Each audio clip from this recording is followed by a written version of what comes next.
right, ladies and gentlemen, while I was on paternity leave, I did not cease from reading. Nay, I continued to read a bunch of stuff. One of the things that I read was the Kingkiller Chronicles, which I already talked about in a previous video. The other thing that I read the most of was I finished the Dresden Files. I caught up on all the Dresden Files. At the beginning of paternity leave, I think I was done with book 5, maybe 6. After paternity leave, I was done with all 17 books. I haven't read the short stories, but what I would like to express here is my thoughts and views on the Dresden Files. Mostly positive, but it's a positive series that has become one of my favorite series that has some negative elements that other people talk about and that I also experienced myself that have to be mentioned. So what I'm going to be discussing here is, what is the Dresden Files? What are the things that can be obnoxious for people to read in the Dresden Files? And why the Dresden Files is secretly amazing, even if it doesn't seem like it for a while. If you're not familiar, the Dresden Files is a series by Jim Butcher, and it's about a wizard detective who is the only wizard in Chicago. He has his name in the phone book, and he's a wizard for hire, private detective, has his private detective license. He also does minor consulting for the police in case weird supernatural stuff comes up. And in the world of the Dresden Files, it's urban fantasy, modern setting. Magic is everywhere, but instead of like having to keep it hidden, it's one of those things where it keeps itself hidden because people don't believe that magic is real. So when they do see supernatural things, which are relatively common in the world in Dresden Files, they chalk it up to something else, or they assume they were crazy and it was a hallucination. So things happen all the time that are magic, but people refuse to believe them. That's sort of the setting. And Harry Dresden is this tall, lanky wizard who, and it's hard to describe him, I guess, at just any single point in the series, because Harry Dresden experiences so much character development and growth over the course of the series. But Harry is this kind of doofy person with his own set of internal values, and he has a little bit of a dark backstory, but he's the type of character that exists in like a detective noir novel, and many of the settings that he's placed in, especially in the early books, resemble that setting. And I think that a lot of people who try to pick up the Dresden Files because they hear a lot of positive things about the series, they can get turned off because there's a lot of interesting things that are at the forefront of this series that I'm just going to go ahead and address. Dresden sees himself as a type of chivalrous person who very much values the protection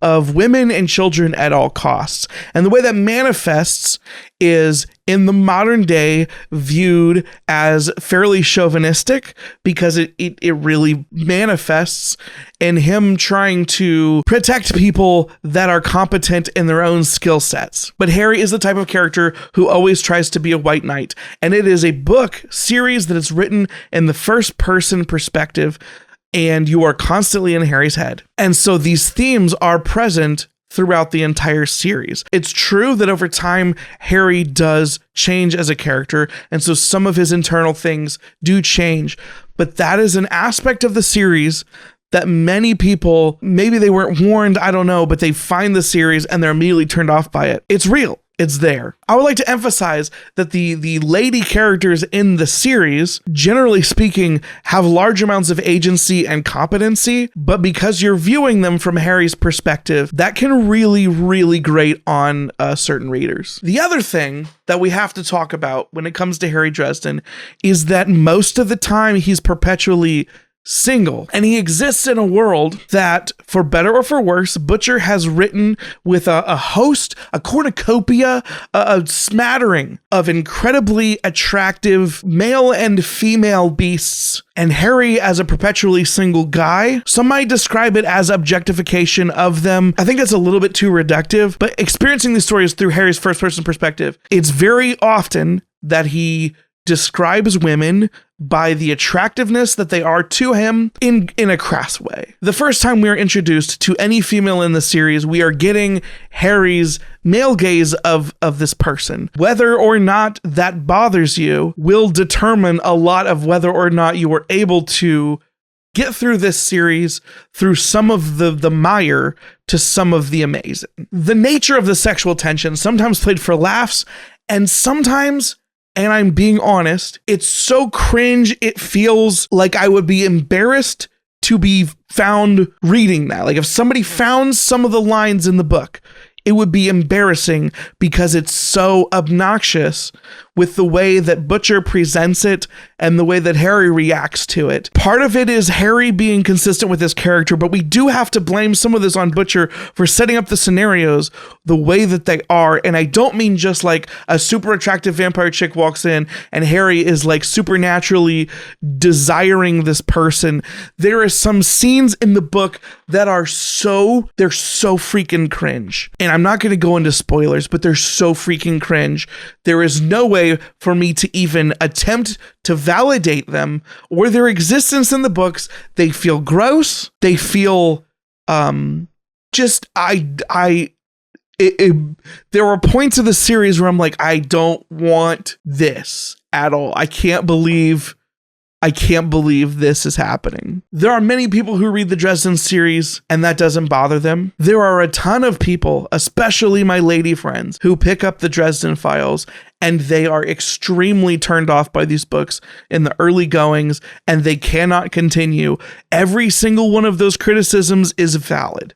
Completely valid. But somehow I have to move on from this. And so I'm just going to not segue and do it. What is there about the series that's worth pushing through some of these annoying, crappy bits? It's amazing on so many levels. Daniel Green has one of those like why you should read the Dresden Files books. And I watched that video a long time ago. And in that video, he makes the claim that Harry Dresden is one of the most fleshed out, deep characters in fantasy fiction of the modern sense. And I thought he was insane because I had only read 3 of the Dresden books at that point. And the way that the series starts is it starts off feeling like an interesting paranormal crime case of the week book. But somewhere along the way,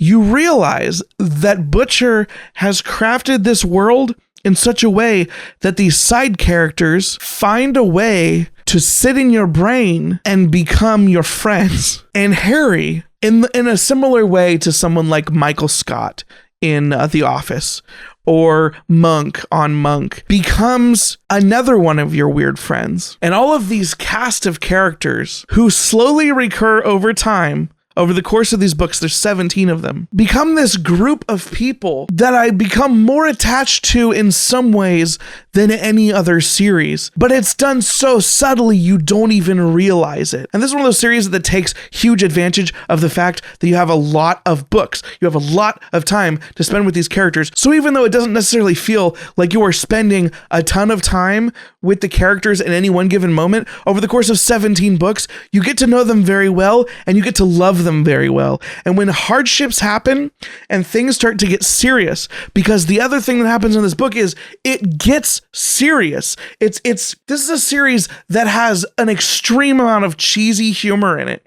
Cheesy corn humor that eventually did win me over in a hard turn way, because some of it I was really negative on in the original first couple books. But the world is expanded, the magic system is expanded, and the universe is expanded to where the fact that you're reading an urban fantasy that feels like you're a Monster of the Week story. And then all of a sudden you realize you are in one of the most interesting epic fantasies that we have in the modern day, and Jim Butcher has done it in a secret way to where you didn't really feel it happening. And I don't think I'm the only person to whom it snuck up on. Like, I've talked to lots of people and they're like, I didn't realize until all of a sudden I was hooked. And that happened to me. I hit this point where I just couldn't stop reading them, and I was reading them faster than my library would get them, and I just bought the rest of them. So now I own a random smattering of the audiobooks and ebooks of this series because I read a bunch of them from the library, but then I couldn't get enough. And the way that this series had me invested and the way that it was able to tear my heart out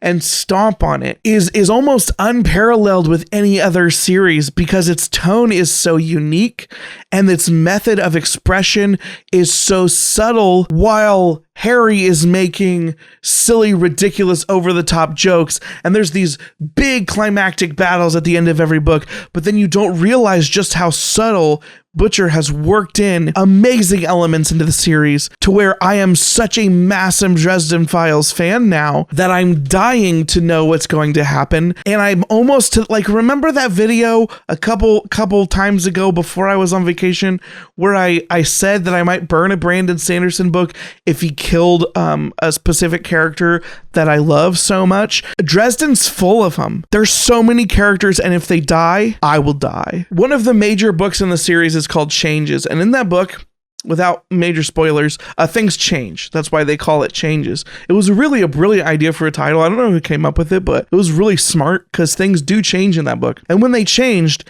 it reminded me of like when I would reach a new milestone in my life, or someone that was like my best friend moved, or some place that I have like childhood memories associated with as a child, like when it's no longer accessible to me because it gets torn down or something. Changes was the book where I realized I was so hooked on the series, there was no way for me to not know what was happening. And it really just continued like crazy from there. The most recent entries in the Dresden Files series were Peace Talks and Battleground, and those books, while some of the things in them weren't perfect, some of the parts of those books affected me so strongly and rocked me so hard to my core that I'm still wounded. And the most confusing thing of all is that this was a series where during the first 2 to 4 entries, I didn't care that much. I thought it was a palate cleanser that was going to be a Monster of the Week special. And no matter what people said about the things that I'm describing now, I didn't believe them because I didn't realize how possible it would be for Butcher to so sneakily capture my heart with the series. And there was no world where I saw this series being one of my favorite series of all time. And now I am dead serious. I'm thinking about rereading parts of this series because I'm in such of a slump after finishing this and Kingkiller. I'm having a hard time picking up a new book because my brain keeps going back to Dresden and just how hard I connected with it. But it is a series that has elements that I know some people don't want to push through. And I get it because those are legitimate complaints. So I can't recommend it to everyone. And because the beginning is so subtle in the ways that it captures you, you read the books, and I understand why people who are starting the Dresden Files don't understand why people are freaking out about the Dresden Files the way they are. It's one of those things where it's like, well, it gets better in season 5. And I don't like to be that guy. I don't like to be the guy like, well, just give it to season 5 and then it's a good show. I'm normally anti that, and I push against that so hard. So I'm going to say that if you ever pick up the Dresden Files and you really hate the beginning entries in the series, it's very unlikely in my brain that you will end up loving the series in any substantial way. But if you pick up the books and you think that they're all right, but you kind of wish there was more depth there is. You just have to push a little bit, but it's worth it. It's so freaking worth it. If you are out there, have you read any of the Dresden Files? How did you feel about the entries that you read? If you are like me and you kind of liked it in the beginning, did you have that moment somewhere? It was before Changes, but somewhere before Changes where all of a sudden I realized I loved this series and I had to know what was going to happen.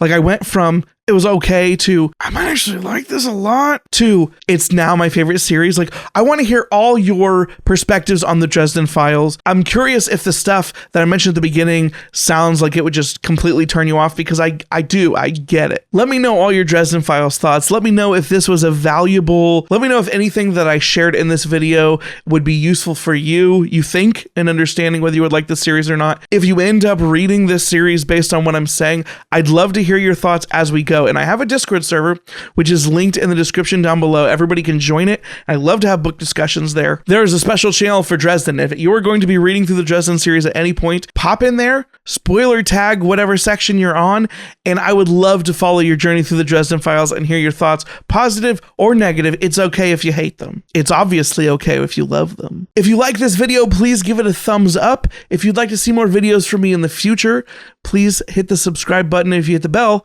you'll get notified every time I post a new video. If you'd like to support the channel financially, there's a link to a Patreon down below where you can do fun things like Buddy Reads and Jackbox parties where we can all get together and socialize, and it's freaking fun. Someday I would love to talk to Jim Butcher about this series and to be able to just share my experience of the series with him and to ask him why he can be so cruel sometimes. But until that time, I hope to see you again in another video. Thank you so much for watching. Goodbye. Sleep, no one ever get enough. Always looking out tired. Sleep, no one ever get enough. If I don't show up, I might get fired. Sleep, no one ever get enough. Always looking out tired. Sleep, no one ever get enough. If I don't show up, I might get fired.